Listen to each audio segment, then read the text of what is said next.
करते. हरे कृष्ण, सर्वांचं स्वागत आहे. आज आपण 10वा अध्याय शिकतोय, विभूती योग. प्रथम विभूतीचा अर्थ जाणून घेऊया. विभूती म्हणजे एखादी खूप मोठी महान व्यक्ती, तिला आपण विभूती असं म्हणतो. किंवा जो आपण जे भस्म मिळतं जेव्हा आपण मंदिरात जातो किंवा अंगारा मिळतो त्याला सुद्धा विभूती असं म्हणतात. पण इकडे विभूती असतात, त्यापैकी विभूतीचा एक अर्थ आहे ऐश्वर्य.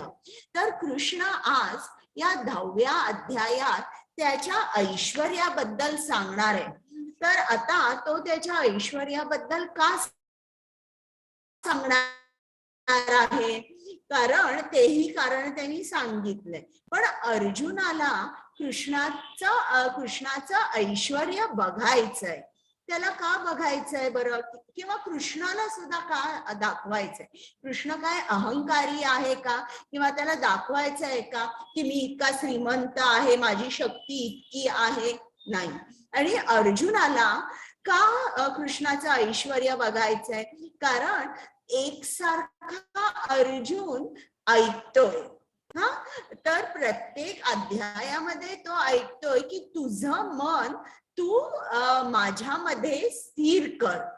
किंवा 6वा अध्याय जो आहे, शेवटचा जो श्लोक आहे, त्यात कृष्णाने अर्जुनाला सांगितलंय, योगीनाम अपि सर्वेषां मद्गतेनन्तरात्मना श्रद्धावान भजते यो मां समे युक्त तमो मतः. म्हणजे त्यांनी काय सांगितलंय की जो योग्यांमध्ये जो सतत माझ्याबद्दल विचार करतो असा जो योगी आहे तो सर्वांमध्ये श्रेष्ठ आहे.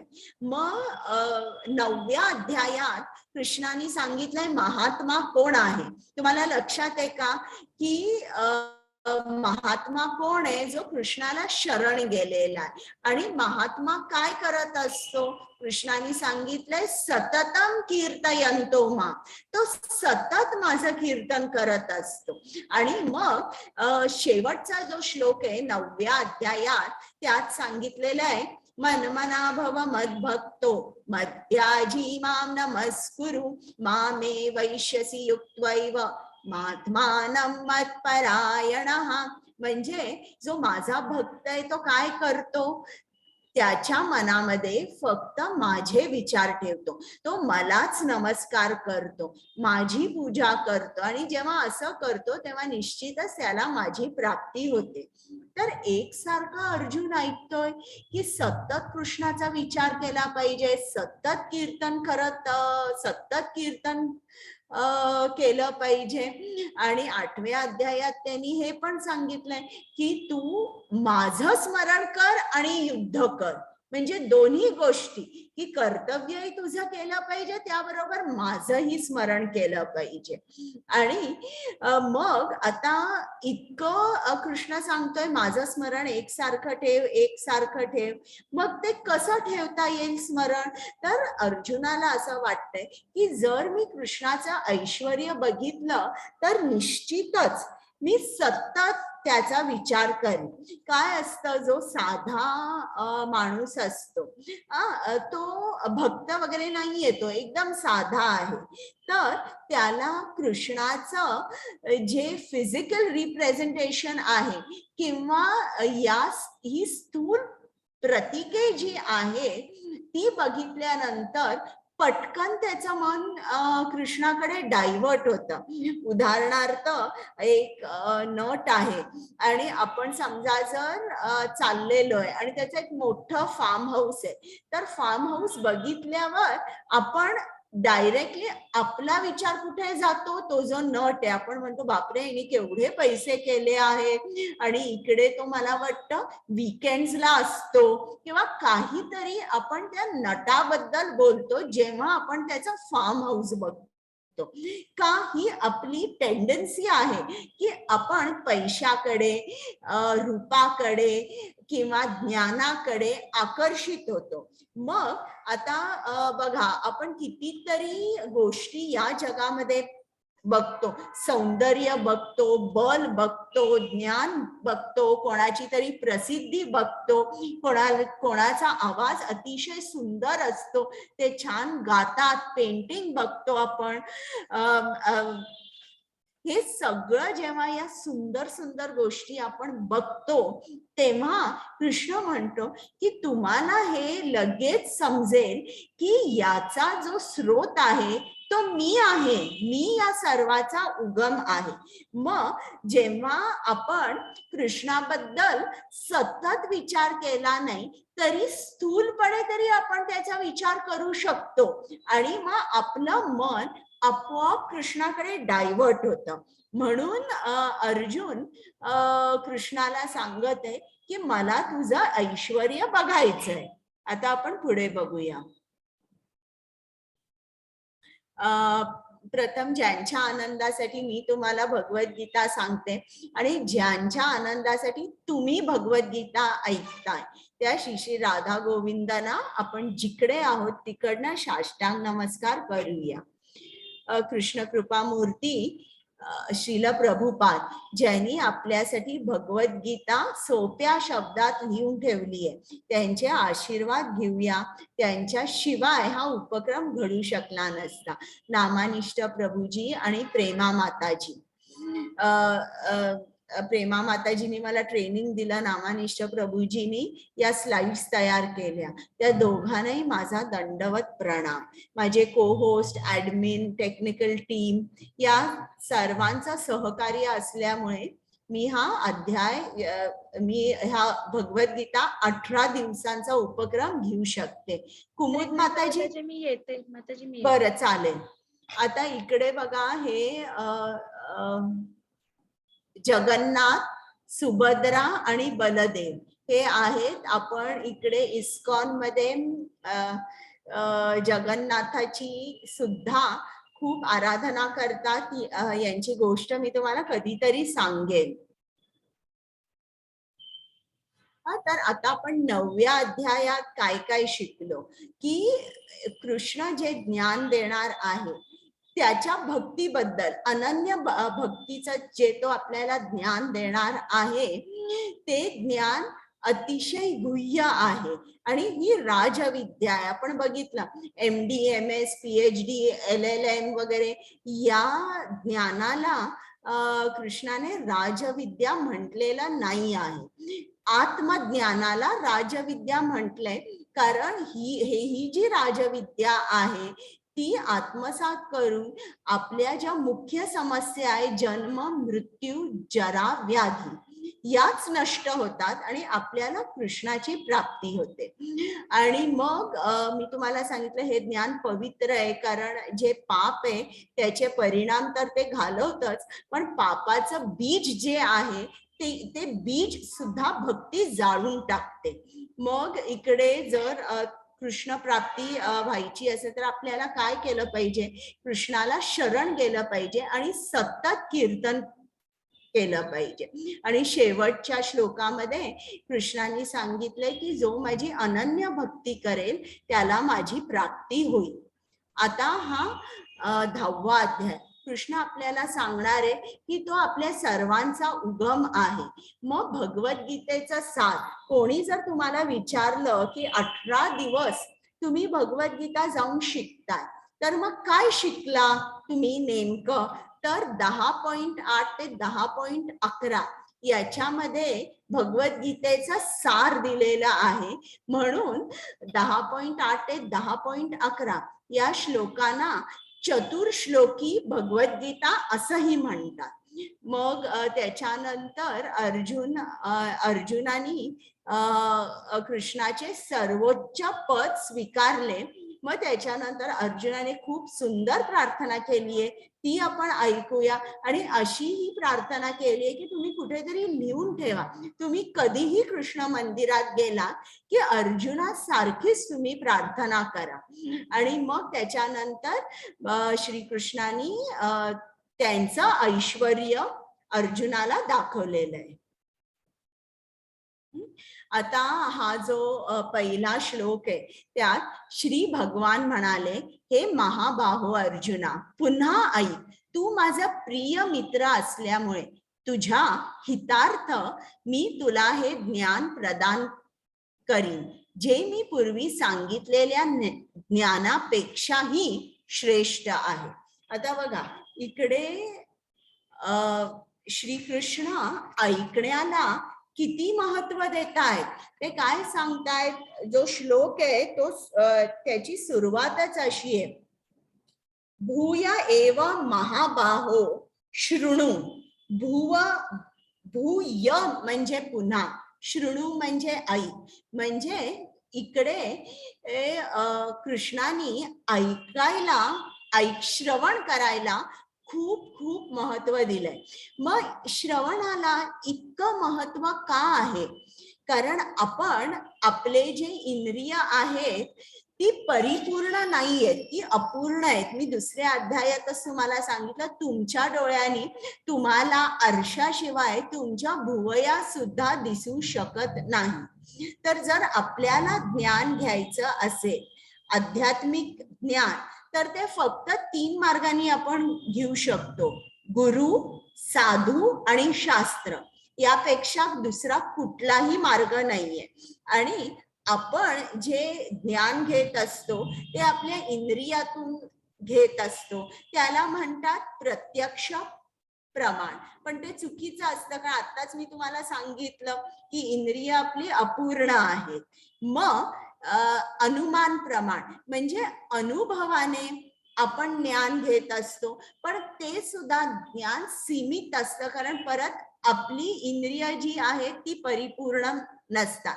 म्हणजे उदाहरणार्थ एक्सपिरियन्स मी तुम्हाला सांगते. कसं, एखाद्या बाईनी भाजी आणली आणि ती अगदी कोवळी आहे, तर तिच्या लक्षात काय येतं की ही लगेच 15 मिनिटात शिजणार आहे. शिजली की नाही न बघताच ती गॅस बंद करते आणि ती शिजलेली असते. याला अनुमान प्रमाण म्हणतात. आपण जे व्यवहारात किंवा जे अकॅडमिक नॉलेज आहे ते या 2 मार्गाने घेत असतो, प्रत्यक्ष प्रमाण आणि अनुमान प्रमाण. पण या गोष्टी आत्मज्ञान घेण्यासाठी योग्य नाही. आत्मज्ञान घेण्यासाठी आपल्याला शब्द प्रमाण किंवा श्रुती प्रमाण, वेद काय सांगतायत, शास्त्र काय सांगतायत, गुरु काय सांगतायत, यांच्या मार्फतच आपण घेऊ शकतो. आणि तसं ज्ञान घेण्यासाठी ऐकणं खूप खूप गरजेचं आहे. ते सुद्धा ऐकायचं कोणाकडून, कोणाची पुस्तकं वाचायची, तर जे प्रामाणिक आध्यात्मिक गुरु आहेत, बोनाफाईड स्पिरिच्युअल मास्टर आहेत, त्यांच्याकडूनच आपण ऐकायचं, त्यांचीच पुस्तकं वाचायची. कारण हे जे ज्ञान आहे ते अनअडल्ट्रेटेड आहे, त्याच्यामध्ये काहीही कंटॅमिनेशन नाहीये. आणि हे जेव्हा ज्ञान आपण घेतो तेव्हा मात्र आपल्या हृदयामध्ये भक्तीचा अंकुर फुटत आणि आपल्या मनाचं रूपांतर होतं. आता हा दुसरा श्लोक आहे, मी वाचते. न मे विदु सुरगणा प्रभवन महर्षया अहम आदिर्हि देवानां महर्षीणां च सर्वशः. माझी उत्पत्ती किंवा ऐश्वर्य देवतांना कळत नाही, तसेच महर्षींनाही कळत नाही, कारण सर्व प्रकारे देवतांचे आणि महर्षींचेही मूळ मीच आहे. म्हणजे कृष्ण आपल्याला काय सांगतो की मी हे जग सगळं निर्माण केलंय, मी उगमस्थानी आहे, माझ्यापासून हे सगळे निर्माण झालेले आहे. ऋषी, महर्षी, देव, देवता, त्याच्यामुळे ते कोणीही मला जाणू शकले नाही. आता हे बघा, समजा जर आपण आहोत, आपले आई वडील आहेत, आपले आजी आजोबा आहेत, आजी आजोबांच्या याणीवर पणजोबा पणजी आहे. आपण आपल्या आई वडिलांनाच पूर्णपणे जाणू शकतो का की त्यांनी अभ्यास कसा केला असेल? त्यावेळेला आताच्या मुलांना गुगल आहे, कम्प्युटर आहे, त्यावेळेला त्यांनी अभ्यास कसा केला असेल? त्यावेळेला इलेक्ट्रिसिटी पण इतकी नव्हती. तर आपण त्यांचं ते जे आहे त्यांना आपण पूर्ण जाणू शकत नाही. जोपर्यंत ते आपल्याला सांगत नाही तोपर्यंत आपण त्यांना जाणू शकत नाही. जर आपल्या आई वडिलांनी आपल्याला सांगितलं की मला लहान असताना इतिहास किंवा गणित किंवा शास्त्र हा जो विषय आहे तो खूप आवडायचा, त्यांनी सांगितल्यावर आपल्याला समजतं. त्यांनी सांगितलं की मला गणितात दर परीक्षेत 100पैकी 100 मिळत होते, तेव्हा आपल्याला समजतं. पण अदरवाईज आपण त्यांना जाणू शकत नाही. आणि ते कसे राहत असतील, त्यांनी कसा अभ्यास केला असेल, हे सुद्धा त्यांनी सांगितल्याशिवाय आपण जाणू शकत नाही. पण ते आपल्याबद्दल सगळं जाणू शकतात. आता एखादी आई आहे, तिला बरोबर माहितीये की मुलाला कुठला सब्जेक्ट आवडतो, त्याला इतिहास आवडत नाही, त्याला एकसारखा तो फक्त शास्त्र किंवा सायन्स किंवा गणित याचाच अभ्यास करत होता. आईला बरोबर समजतं. त्याचप्रमाणे कृष्णाला कोणीही समजू शकले नाही, देव देवता सुद्धा नाही, कारण कृष्ण हा सर्वांचा मूळ आहे. सर्व मनुष्यांमध्ये मोहरहित झालेला जो मनुष्य मला अजन्मा अनादी सर्व जगताचा स्वामी म्हणून जाणतो, तोच केवळ पापांपासून मुक्त होतो. मग इकडे कृष्णाने काय सांगितलंय? त्यांनी पात्रता सांगितलंय. तुम्हाला जर पापापासून मुक्त व्हायचं असेल तर मात्र तुम्ही मला ओळखलं पाहिजे की मी कोण आहे. मी अजन्मा आहे, मी अनादी आहे, पूर्ण जगताचा स्वामी हा मीच आहे. जो हे ओळखतो तो सर्व पापांपासून तर मुक्त होतोच आणि त्याला पुनर्जन्म नसतो.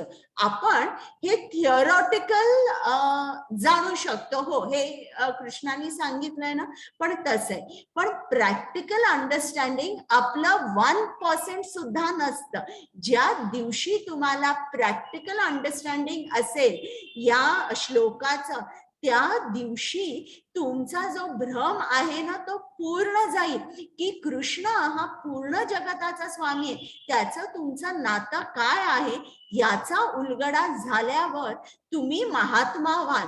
सततम कीर्तयन्तो माम, तुम्ही सदैव कीर्तन कराल, कृष्ण स्तुती कराल, कृष्ण कथा ऐकाल, जप कराल. तुमचे सगळे जे टाइम स्लॉट्स आहेत ना त्याच्यामध्ये तुम्ही कृष्णाला ठेवा.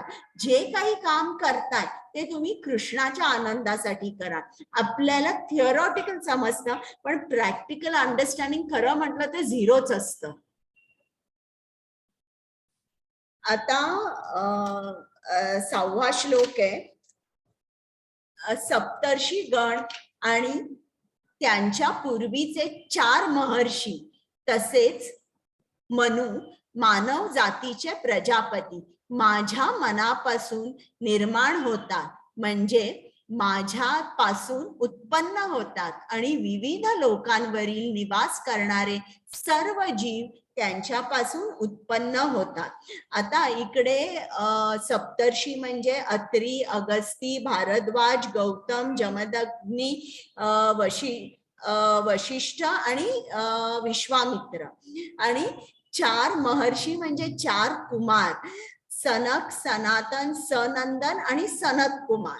तर या सर्वांचा जन्म जो झालेला आहे कृष्णाच्या मनापासून त्यांचा जन्म झालेला आहे, म्हणून ते सुद्धा कृष्णाला पूर्णपणे ओळखू शकत नाही, जाणू शकत नाही.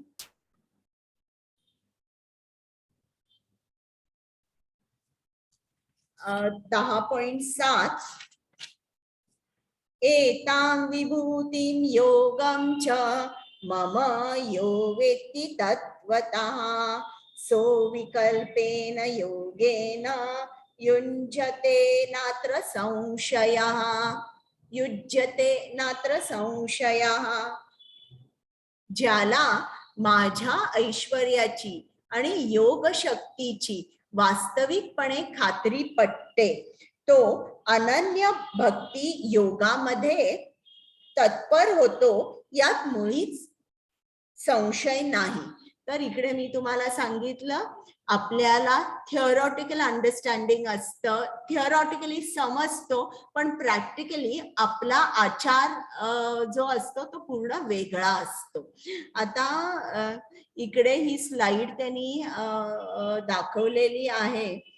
या स्लाइड मध्ये कृष्ण आणि बलराम हे दोघही मथुरेमध्ये येते आणि व्यासदेवानी हे खूप सुंदर याचं वर्णन केलंय की जेव्हा ते आले तेव्हा जे लोक होते ते जणू काही स्तब्ध राहिले, त्यांच्याकडे बघतच राहिले. का? कारण कृष्ण म्हणजे आकर्षण, नुसतं बघून सुद्धा आपण त्याच्याकडे आकर्षित होतो. आणि त्यांनी सांगितले जे डोंगर पर्वत होते त्या पर्वतांवर सुद्धा लोक चढली. बायका ज्या होत्या त्या घराच्या छपरांवर, गच्चीवर चढल्या आणि तिकडनं ते कृष्णाला बघत होत्या आणि खूप गर्दी होती इकडे. पण तरीही ज्याप्रमाणे पृथ्वीवर कितीही गर्दी असेल तरी प्रत्येकाला सूर्य दिसतोच, त्याचप्रमाणे कितीही गर्दी जरी इकडे झाली होती तरी प्रत्येकाला कृष्ण दिसतच होता. तर इकडे त्यांनी छान व्यासदेवानी वर्णन केलेलं आहे 10व्या स्कंदामध्ये. अहं सर्वस्य प्रभवो मत्त सर्वं प्रवर्तते इति मत्वा भजन्ते मां बुधा भाव समन्विताः. मी सर्व प्राकृत आणि आध्यात्मिक जगतांचा उत्पत्ती करता आहे. सर्व काही माझ्यापासून उद्भवते. जे बुद्धिमान मनुष्य हे पूर्णपणे जाणतात ते माझ्या भक्तीमध्ये संलग्न होतात आणि अंतःकरण पूर्वक मला भजतात. आता बघा हे जे आता 10.8 ते 10.11 याला चतुर्श्लोकी भगवद्गीता म्हणतात. आणि हे जे मी तुम्हाला आता सांगणार आहे 8 ते 11व्या श्लोकापर्यंत हे सर्व वेदांत सूत्रांचा हाच सार आहे, हेच सार आहे. तर आता इकडे कृष्णाने 3 गोष्टी स्थापन केल्या: संबंध, अभ्युदय आणि प्रयोजन. संबंध म्हणजे काय? आपलं आणि कृष्णाचं नातं काय आहे. अभ्युदय म्हणजे काय? ऍक्टिव्हिटी. या कार्यामध्ये या ऍक्टिव्हिटीमध्ये आपलं काय कार्य आहे आणि कृष्णाचं काय कार्य, रिलेशनशिप किंवा दोघं म्हटलं तर दोघांमध्ये आदान प्रदान व्हावं लागतं. आणि प्रयोजन म्हणजे काय? प्रयोजन म्हणजे गोल. तर आता हे तुम्हाला समजण्यासाठी मी एक उदाहरण देते की एक पेशंट आहे आणि या पेशंटला बरं नाहीये. आपण असं धरूया की त्याच्या छातीत दुखतंय, म्हणून तो फोन करतो त्याच्या मित्रांना, नातेवाईकांना, आणि ते मित्र सांगतात की आमका कार्डिओलॉजिस्ट आहे, तो अमक्या हॉस्पिटलमध्ये, तू त्याच्याकडे जा.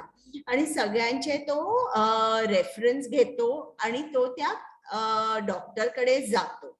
मग ते डॉक्टर पेशंटला भेटल्यावर त्यांना ते पेशंटची चौकशी करतात.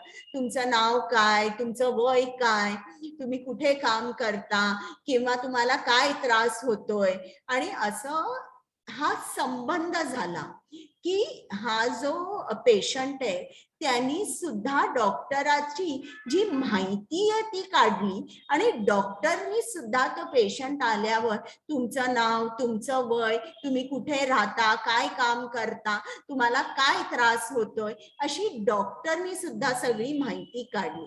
याला म्हणतात संबंध. मग इकडे कृष्णाचा आणि आपला संबंध काय आहे? कृष्ण या आपल्या भौतिक जगाचा आणि आध्यात्मिक जगाचा उत्पत्ती करता आहे, म्हणजे तो आपला क्रिएटर आहे, निर्माता आहे. हे आता दुसरं म्हणजे अभ्युदय. आता हा पेशंट सांगतो त्याला काय त्रास होतोय, मग डॉक्टर म्हणतात चला मी तुम्हाला एक्झामिन करतो. मग त्याला डॉक्टर एक्झामिन करतात, गरज असेल तर त्याला ब्लड टेस्ट, एक्सरे काढायला सांगतात, काही टेस्ट करायला सांगतात आणि मग ते डायग्नोसिस करतात की तुम्हाला काय झालंय. आणि बेस्ड ऑन डायग्नोसिस ते त्याला सांगतात की तू असं असं डाएट कर, हे असं औषध घे, गरज असेल तर सर्जरी सुद्धा सांगतात. आणि ही झाली ऍक्टिव्हिटी. ते डॉक्टर डायग्नोज करतात, त्याला औषध देतात, डाएट सांगतात. आणि तो पेशंट काय करतो, डॉक्टरने सांगितलं काय डाएट, एक्सरसाइज आणि औषधं जी आहेत तो व्यवस्थित घेतो. हे झालं अभ्युदय. आणि प्रयोजन म्हणजे गोल. गोल काय आहे, त्या पेशंटला त्याचं आरोग्य परत पाहिजे आणि डॉक्टराला काय पाहिजे की पेशंटचं आरोग्य डॉक्टरांना व्यवस्थित करायचंय. तर तो रोग जो त्याच्या शरीरात शिरलेला आहे तो घालवायचा. तर हे झालं प्रयोजन की पेशंटला त्याचं आरोग्य मिळालं पाहिजे. तर त्याचप्रमाणे आता मी तुम्हाला संबंध सांगितला आपला आणि कृष्णाचा. आता हा जो कृष्णा 9वा हे आहे श्लोक, त्यात आपण बघूया अभ्युदय हरे काय. कृष्णा माताजी. हरे कृष्णा. हा श्लोक म्हणता मच्चित्ता मद्गता प्राणः बोधयन्त परस्परं कथयन्तश्च मां नित्यं तुष्यन्ति च रमन्ति च. हरे कृष्णा. माझ्या शुद्ध भक्ताचे विचार माझ्यामध्ये वास करतात, त्याचे जीवन माझ्या सेवेसाठी पूर्णपणे समर्पित आहे आणि त्यांना नेहमी एकमेकांना ज्ञान देऊन आणि माझ्याबद्दल बोलण्यातून खूप समाधान आणि आनंद मिळतो. हरे कृष्णा. आता हा झाला अभ्युदय, ही ऍक्टिव्हिटी झाली. काय की जे भक्त आहेत ते काय करतात, ते एकमेकांना कृष्णाचं ज्ञान देतात, ते कृष्णाबद्दलच बोलतात आणि कृष्ण सुद्धा काय करतो, त्याची ऍक्टिव्हिटी काय, शुद्ध भक्तांबद्दल तो एक सारखा विचार करत असतो. आता भक्त सेवा करतात, कृष्ण सुद्धा भक्तांची सेवा करतो. मी तुम्हाला सांगितलं माधवेंद्र पुरींची गोष्ट, ते वृंदावनात गेले होते, सकाळपासून अनेक कृष्णांच्या मंदिरात गेले, गोवर्धन परिक्रमा केली आणि त्यांनी काही खाल्लं नव्हतं. कृष्णाने काय केलं, स्वतः त्यांना दूध आणून दिलं. तर ते कृष्णाच्या मनामध्ये सुद्धा भक्ताचे विचार असतात आणि भक्तांच्या मनामध्ये सुद्धा कृष्णाचे विचार असतात. आणि प्रयोजन म्हणजे काय, असं करून आपल्याला काय मिळतं, खूप समाधान आणि आनंद मिळतो. आणि आनंद मिळवण्यासाठीच आपल्याला हे मानवी जीवन दिलेलं आहे. तर जर आपल्याला आपण कृष्ण आनंद नाही मिळवला तर जणू काही हा जो आपल्याला इकडे आनंद मिळतो या स्थूल जगातून, तो असा फ्लिकरिंग हॅपीनेस असतो. म्हणजे ज्याप्रमाणे खूप वारा असतो आणि एक ज्योत असते ती पेटलेली, पण कधी जाईल हे सांगता येत नाही आणि थोड्याच क्षणामध्ये ती जाते पण, जेव्हा वारा असतो तेव्हा. त्याप्रमाणे हे आपल्या भौतिक जगातला आनंद तसा असतो.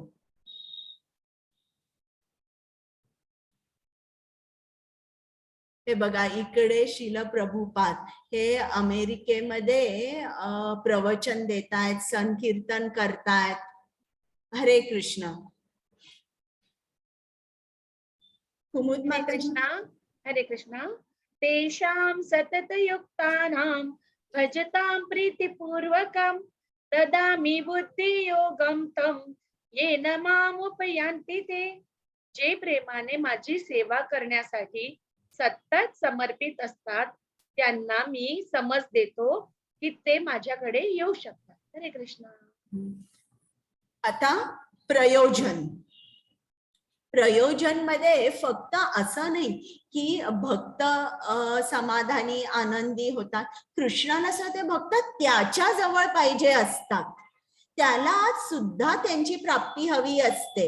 आपल्याला तर कृष्ण प्राप्ती हवीच आहे, पण कृष्ण सुद्धा त्याच्या भक्तांशिवाय राहू शकत नाही. कृष्ण वाट बघत असतो की हे जे सगळे जीवात्मे आहेत माझ्याकडे कधी येतील कधी येतील. मग कृष्ण सुद्धा काय करतो, तो जे कृष्णाचे भक्त असतात, जे प्रेमाने माझी सेवा करतात. बघा, सेवा तर आपण करू शकू, पण सेवेमध्ये प्रेम पाहिजे.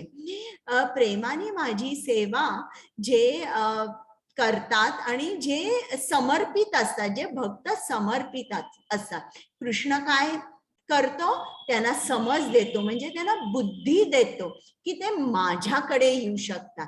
म्हणजे हे जे प्रयोजन आहे फक्त आपल्यासाठी नाही आहे की आनंद समाधान मिळाला किंवा या जन्म मृत्यू चक्रातून आपण गेलो. कृष्णाला सुद्धा तितकीच आपली प्राप्ती हवी असते. हरे कृष्ण. हरे कृष्ण. तेषाम् एवानुकम्पार्थम् अहमज्ञानजं तमः नाशयाम्यात्मभावस्थः ज्ञानदीपेन भास्वता. हरे कृष्ण.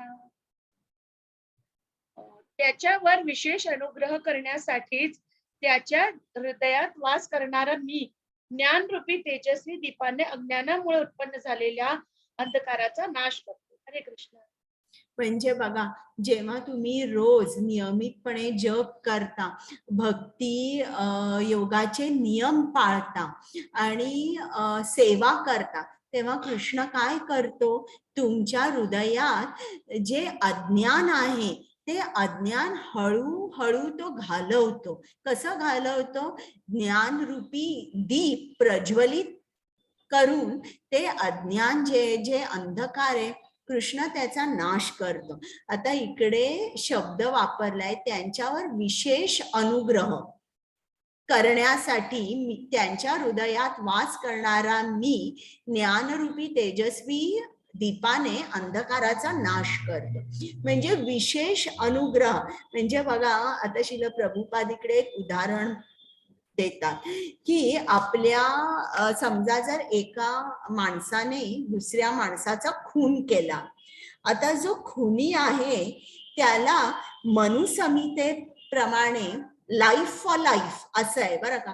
तर त्याच्यामध्ये तो ज्यांनी खून केलेला आहे त्याला सुद्धा फाशीची शिक्षा होते. ती का शिक्षा होते, कारण दुसऱ्यांचा खून करणं म्हणजे हे खूप मोठं पाप झालं आणि त्याचे जे परिणाम भोगावे लागणार आहेत त्याला पुढच्या जन्मी ते इतके प्रचंड आहेत. तर ते परिणाम तुम्ही कमी कसे करू शकता, तर ज्यांनी खून केलाय त्याला फाशी देऊन त्याचे जे त्याला पापाचे परिणाम भोगावे लागणार आहे ते खूप कमी होतात. मग आता या माणसाला समजा जर समजलं त्यांनी चूक केली आणि त्याला पश्चाताप होतोय, तर मग तो काय करेल, तो त्या देशाच्या राजाकडे जाईल. किंवा आता आपलं जसं कोर्ट आहे, तर कोर्टामध्ये त्यांनी सांगितलं की बाबा याला डेथ सेंटेन्स आहे. मग तो काय करतो, सुप्रीम कोर्टात जातो. सुप्रीम कोर्टाने सांगितलं नाही बरोबर आहे, याला डेथ सेंटेन्सच पाहिजे. मग तो काय करतो, मर्सी पिटिशन प्रेसिडेंट कडे त्याचा अर्ज करतो. मला मराठीतला शब्द आठवत नाहीये, मर्सी पिटिशन. तर त्याप्रमाणे एखाद्या वेळेस तो जो प्रेसिडेंट असतो त्या देशाचा, त्याला असं वाटतं नको बाबा, याला डेथ सेंटेन्स म्हणजे खूप झालं, आपण याला लाईफ सेंटेन्स देऊया, याला 20-25 वर्ष राहू दे तुरुंगामध्ये. तर आता ज्याला फाशी होणार होती त्याचे प्राण वाचले. तर या जो प्रेसिडेंट होता त्याला दया आली. त्याचप्रमाणे कृष्ण दयासागर आहे, तो करुणा सागर आहे. आपण गत जन्मामध्ये इतकी पाप केली होती की ते आपण त्याचं गणितही मांडू शकत नाही, इतकी पाप केली होती. पण ज्या क्षणी आपण भक्त होतो त्यावेळी कृष्ण जो दयासागर आहे तो आपल्यावर विशेष अनुग्रह करतो आणि आपल्या अंधकाराचा नाश करतो. हरे कृष्ण. हरे कृष्ण. अर्जुन उवाच परम ब्रह्म परम धाम पवित्रं परमं भवान् पुरुषं शाश्वतं दिव्यम् आदिदैवम् अजं विभुम् आहोस्त्वां ऋषयः सर्वे देवर्षि नारदस्तथा असितो देवलो व्यासः स्वयं चैव ब्रवीषि मे. अर्जुन म्हणाला, तुम्हीच पुरुषोत्तम भगवान, परमधाम, परम पवित्र, परम सत्य आहात. तुम्ही शाश्वत, दिव्य, आदि पुरुष, अजन्मा, विभू आहात. नारद, असित, देवल आणि व्यास यासारख्या महर्षींनी तुमच्या बद्दलच्या या सत्याला पुष्टी दिली आहे आणि आता स्वतः तुम्हीही मला तेच सांगत आहात. हरे कृष्ण. बघा, आता ही जी प्रार्थना आहे ना, तुम्हाला शक्य असेल तर लिहून काढा. तुम्हाला ही PDF मिळतेच. आणि मंदिरात जेव्हा जेव्हा कृष्णाच्या मंदिरात जाल ना, तेव्हा तुम्ही काहीही मागण्या अगोदर कृष्णाची स्तुती करा. कृष्णाला म्हणा तुम्हीच पुरुषोत्तम भगवान आहात, परमधाम परम पवित्र आहात, परम सत्य आहात, शाश्वत दिव्य आदिपुरुष अजन्मा विभू आहात. अशी तुम्ही गोड शब्दामध्ये पहिल्यांदा कृष्णाची स्तुती करा. आणि इकडे आपल्याला या श्लोकामध्ये काय शिकायचंय की अर्जुन जेव्हा ही स्तुती करतोय तेव्हा कुठेतरी तो महर्षींना, जे मोठमोठे ऋषी आहेत त्यांना कोट करतोय, त्यांची नावं घेतोय आणि काय सांगतोय, नारद, असित, देवल, व्यास हे जे महर्षी आहे यांनी पण तुमच्याबद्दल असंच सांगितलेलं आहे.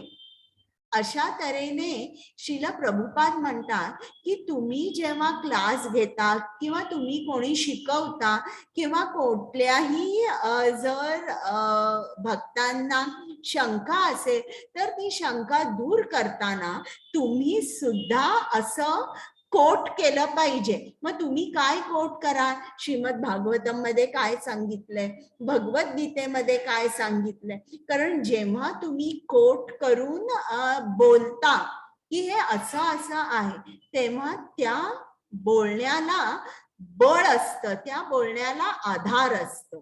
तर इकडे अर्जुनाची ही प्रार्थना आहे, खूप छान प्रार्थना केली आहे आणि अर्जुनाकडून सुद्धा आपण शिकायचंय की आपण कृष्णाची प्रार्थना कशी करायची. तर आतापर्यंत बघा आपण काय काय शिकलो.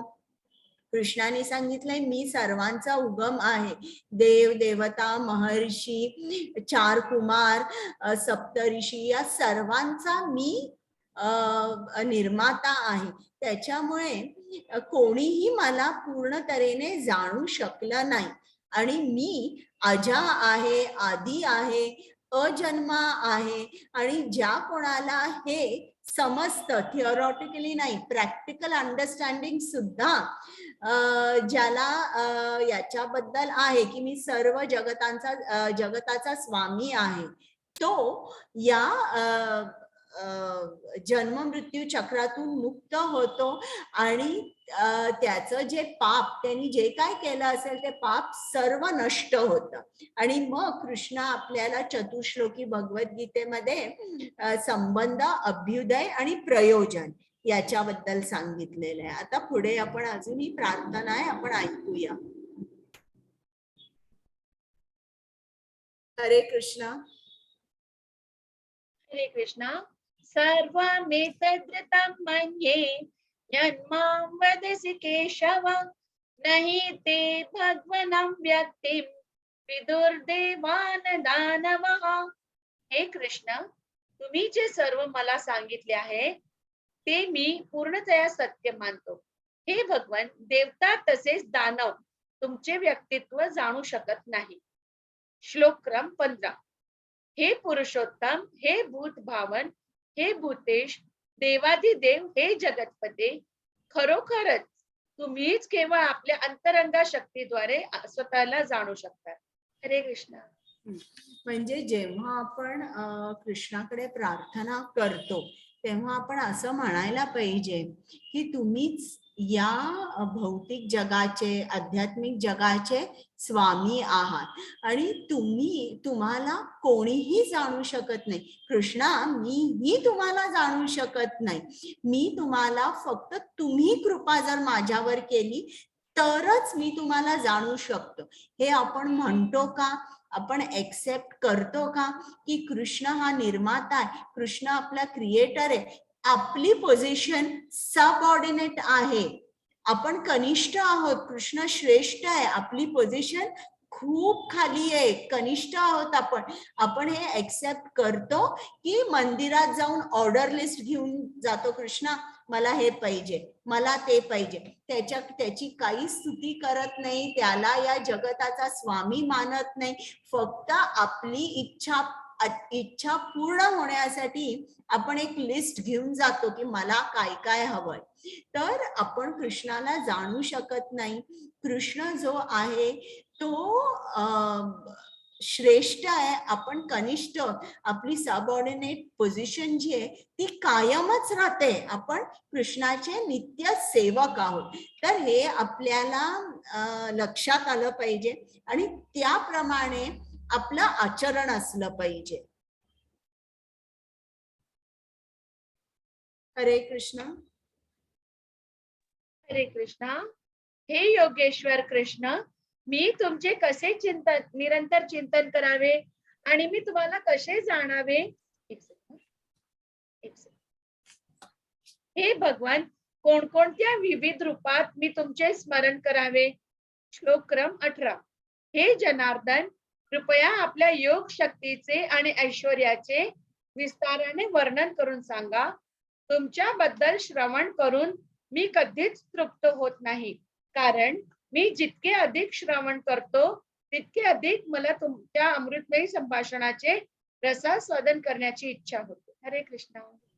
आता इकडे बघा, आपण असं कृष्णाला कधीतरी जाऊन विचारतो का किंवा इच्छा मनात होते का की कृष्णा मला तुझे निरंतर चिंतन करायचंय, मला मार्ग दाखव. आपण म्हणतो का असं? नाही. पण आपल्याला हे अर्जुनाकडून शिकायचंय की जर तुम्हाला चांगलं भक्त व्हायचं असेल तर तुम्हाला पहिल्यांदा तुमचा मार्ग क्लिअर पाहिजे असेल तर तुम्ही कृष्णाला शरण गेला पाहिजे. कृष्णाकडे जाऊन तुम्ही हे मागणं केलं पाहिजे की कृष्णा मला तुझे निरंतर चिंतन करायचंय, स्मरण करायचंय, तर कोणकोणत्या विविध रूपामध्ये मी तुमचे स्मरण करू, कसे करू, माझा मार्ग मोकळा कर. आणि मग अर्जुन कृष्णाला सांगत आहे की तुझं जे योग ऐश्वर्य आहे ते तू मला दाखव, मला तुझ्या ऐश्वर्याबद्दल सांग, योग शक्तीबद्दल सांग. आणि ते श्रवण करून मात्र मी कधीच तृप्त होत नाहीये आणि उलट तर मला वाटतंय अधिक अधिक मला तुझ्याबद्दलचं श्रवण करायचंय. म्हणजे ही काय झाली, ही लिटमस टेस्ट झाली की एक माणूस खरोखर भक्त आहे की अभक्त आहे. जर तो भक्त असेल तर तो सांगे की मला एक सारखं कृष्ण कथा ऐकायला आवडते, मला एक सारखं श्रील प्रभुपादांची प्रवचने ऐकायची आहे. आणि जेव्हा तुम्हाला हे एकसारखं करावंसं वाटेल आणि तुम्हाला जरा सुद्धा याचा कंटाळा येणार नाही, त्यावेळेला तुम्ही म्हणू शकाल की मी भक्त आहे.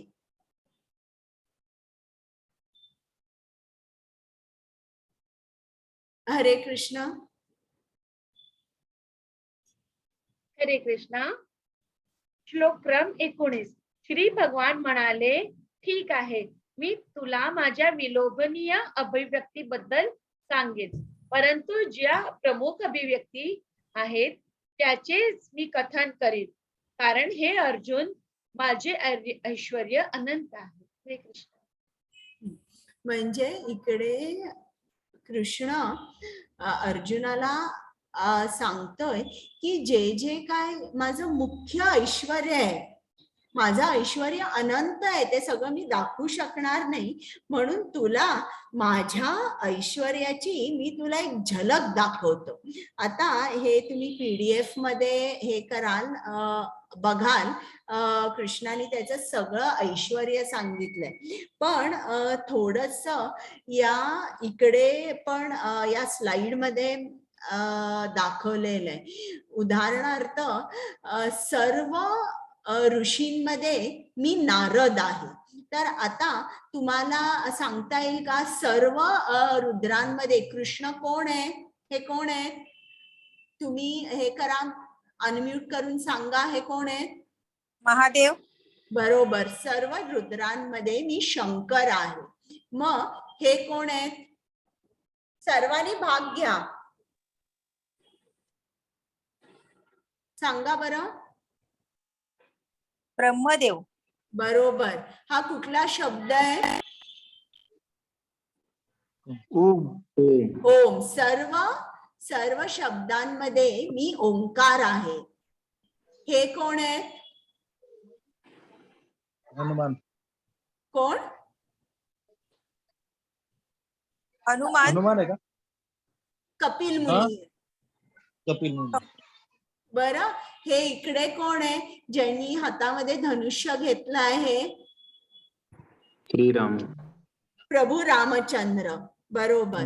मग ही जी गाय आहे, या गायीचं नाव काय आहे? कपिला. कामधेनू. कामधेनू. कामधेनू. एकदम बरोबर आहे. हा कोण आहे?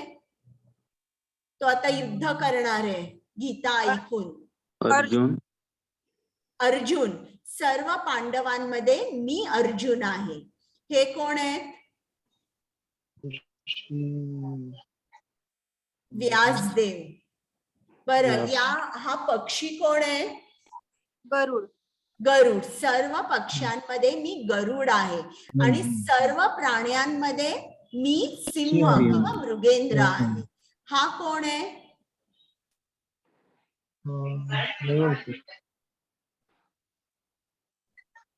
सांगा बरं. प्रल्हाद. सर्व दानवांमध्ये मी प्रल्हाद आहे असं कृष्णाने सांगितलं. या माशाचं नाव काय आहे? देव मासा. बरं का. सर्व जलचरांमध्ये मी देव मासा आहे. बरं. हा कोण आहे? कोण कोण आहे? मॅडम कार्तिकेय. कार्तिकेय. सर्व सेनापतींमध्ये मी स्कंद आहे. हा कोण आहे?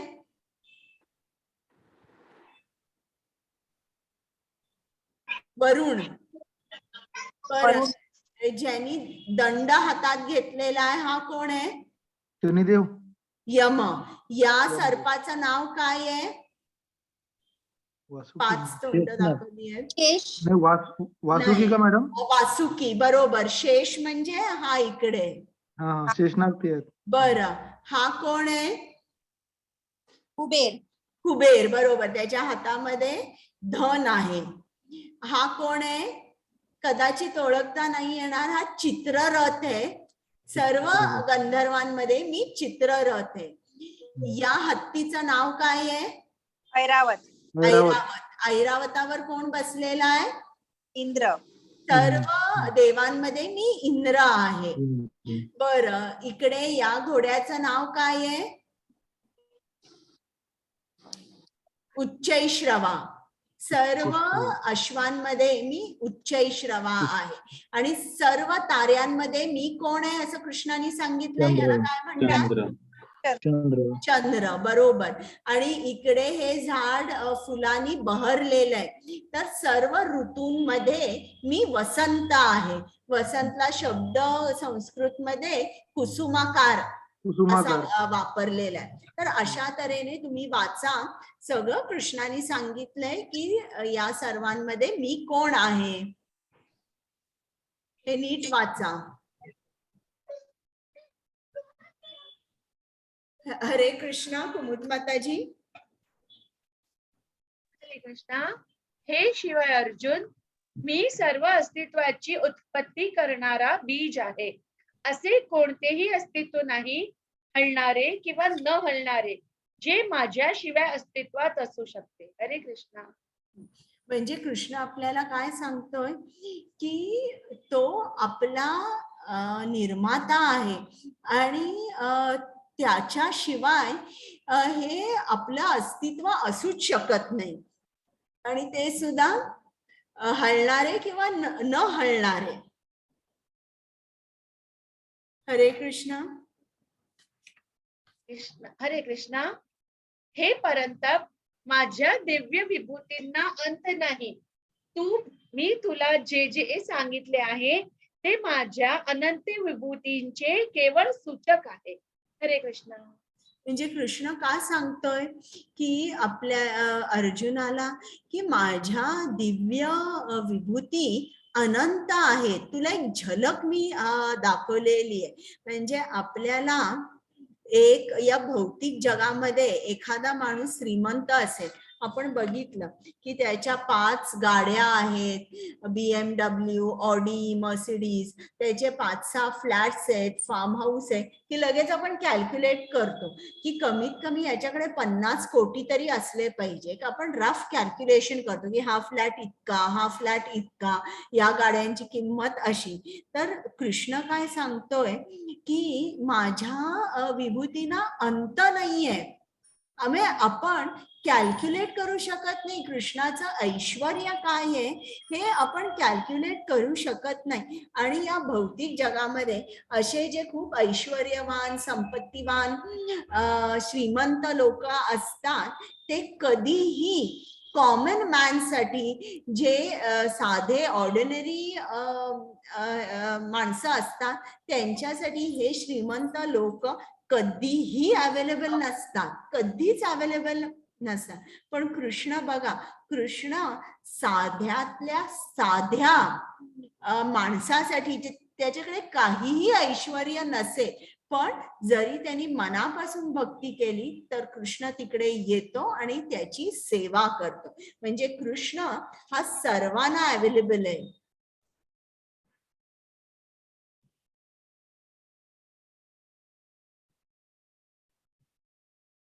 हरे कृष्णा. हरे कृष्णा.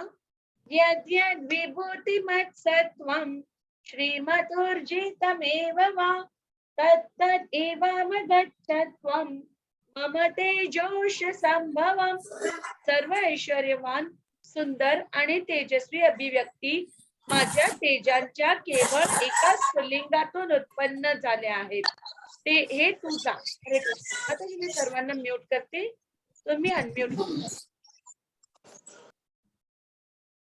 आता जी अनम्यूट होऊन जा.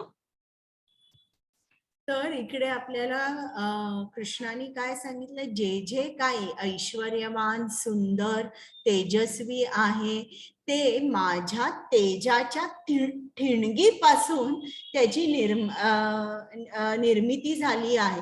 म्हणजे तुम्ही कल्पना करा की कृष्ण किती ऐश्वर्यवान असेल, किती सुंदर असेल. हे आपण या जगात जे काही तेजस्वी, सुंदर म्हणतो ते केवळ कृष्णाच्या ऐश्वर्याच्या ठिणगीपासून त्याचा त्याची निर्मिती झालेली आहे. तर आता हा आपला अध्याय झालेला आहे.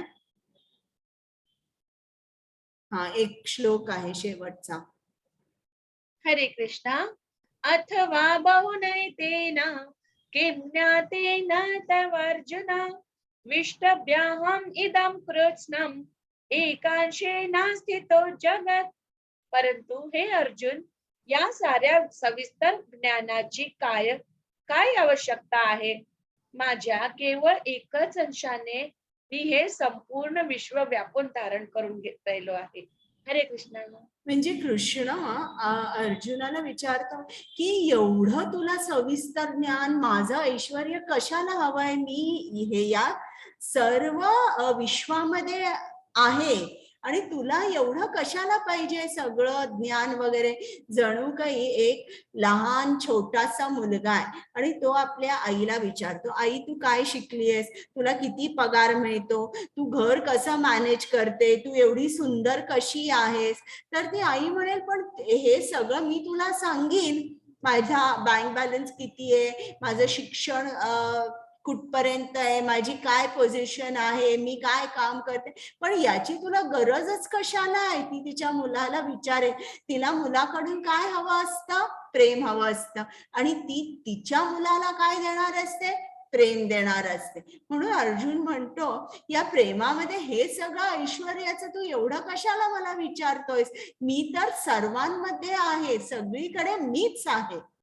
तर अशा तऱ्हेने हा जो अध्याय आहे हा झालेला आहे. तर आज आपण काय शिकलो की कृष्ण हा सर्वांचा उगम आहे, तो अज्ञात आहे, त्याला कोणीही जाणू शकत नाही. शुद्ध भक्तीद्वारेच आपण कृष्णापर्यंत पोहोचू शकतो. आणि अर्जुनाने